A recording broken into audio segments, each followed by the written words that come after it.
माटी कला मेला रहेगा, इससे आम जनता या इसमें काम करने वाले लोगों को क्या कुछ फायदा मिलेगा? माटी कला बोर्ड उत्तर प्रदेश लखनऊ का जो गठन हुआ था वो 2018 ईस्वी में हुआ। उसके बाद से ही माटी कला रोजगार से लोग जितने भी लोग जुड़े हैं उनके उत्थान के लिए माटी कला बोर्ड कार्य कर रहा है। हम लोग इनको नए उपकरण उपलब्ध कराते हैं, सामग्रियां उपलब्ध कराते हैं और साथ ही इनको अच्छा मार्केट मिल सके इसके लिए प्रयास करते हैं।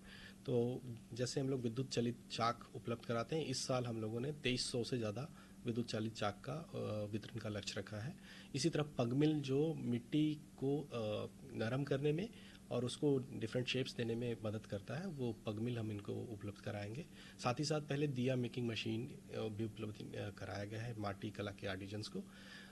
CFC जो कॉमन फैसिलिटेशन सेंटर होता है, वो समितियां बनाकर हम लोगों ने 3 जनपदों में CFC भी स्थापित की है, जिसमें आधुनिक उपकरण होते हैं और उसमें विभिन्न प्रकार के उपकरण मौजूद होते हैं, जिससे कि उत्पाद अच्छे बन पाते हैं, स्टैंडर्डाइज बन पाते हैं।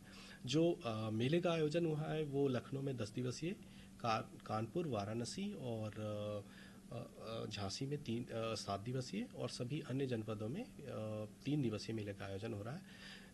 ये मेन हमारा जो उद्देश्य है कि दिवाली के पहले दिया खरीदते हैं लोग, लक्ष्मी जी और गणेश जी की मूर्ति खरीदते हैं, तो वो हमारे आर्टिजन से सीधे सीधे खरीदें, जिससे कि अच्छे उत्पाद भी उन्हें मिले और साथ ही साथ हमारे जितने आर्टिजन्स जुड़े हैं, जो हमारे माटी कला के रोजगार से लोग ट्रेडिशनली जुड़े रहे हैं, उनको भी अच्छा मार्केट मिल पाए, इसके लिए हम लोग प्रयासरत हैं। जो माटी कला बोर्ड की जब से स्थापना हुई है तब से हम लोगों ने माटी कला रोजगार को मॉडर्नाइज करने का काम किया है। इनके उत्पादों में अच्छी एक गुणवत्ता आई है, साथ ही साथ इनका मार्केट भी बढ़ा है, जिससे कि इनकी आय में भी वृद्धि हुई है। और जो हमारे कॉमन फैसिलिटेशन सेंटर बन रहे हैं वहाँ पे अच्छे अच्छे उत्पाद बनते हैं, जिससे कि मार्केट में इनकी डिमांड ज़्यादा से ज़्यादा होती है। इससे जो लोगों को बेनिफिट होगा वो किस तरह से रहेगा, क्योंकि इसमें काफ़ी मजदूर जुड़े हैं जो माटी कला का काम करते हैं और साथ में ख़रीदारों को भी काफ़ी फ़ायदा रहेगा, क्या कुछ कितने? ये जैसा कि आप विदित हैं कि ये ट्रेडिशनल एक हमारी भारत की एक परंपरा रही है कि माटी से बने चीज़ों को, माटी से बने खिलौनों को हम लोग बनाते रहे हैं, पुरानी सभ्यता रही हमारी। उत्तर प्रदेश में भी विभिन्न जो हमारे जनपद हैं उसमें अलग अलग तरह के उत्पाद बनते हैं, तो उसको अच्छा मार्केट मिले, उसको अच्छी एक पहुंच मिले, ज़्यादा से ज़्यादा लोग खरीदें इसको और इस रोज़गार से जितने लोग जुड़े हैं उनकी इनकम में वृद्धि हो, इसके लिए हम लोग प्रयासरत हैं।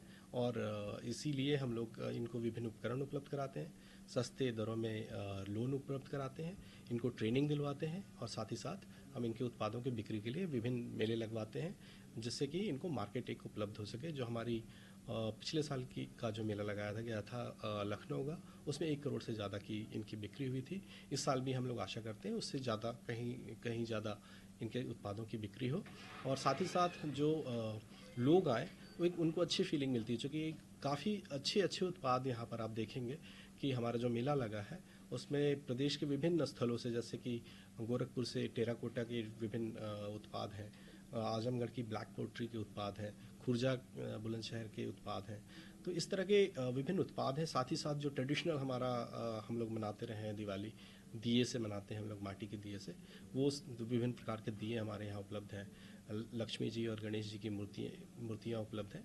तो लखनऊ और आसपास के जितने लोग हैं यहाँ पर आएँ और इसमें ज़्यादा से ज़्यादा पार्टिसिपेट करें। पॉसिबल है कि कोई डेटा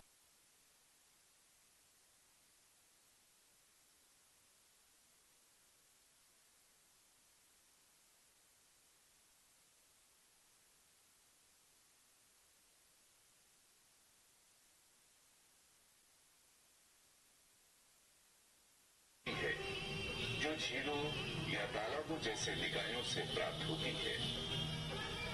सदियों से माटी कला शिल्प का बहुविध उपयोग होता रहा है। भारत में माटी कला के तार प्राग ऐतिहासिक काल से जुड़े हुए 7000 BC के लगभग इनका गहन प्रसार दिखाई पड़ता है।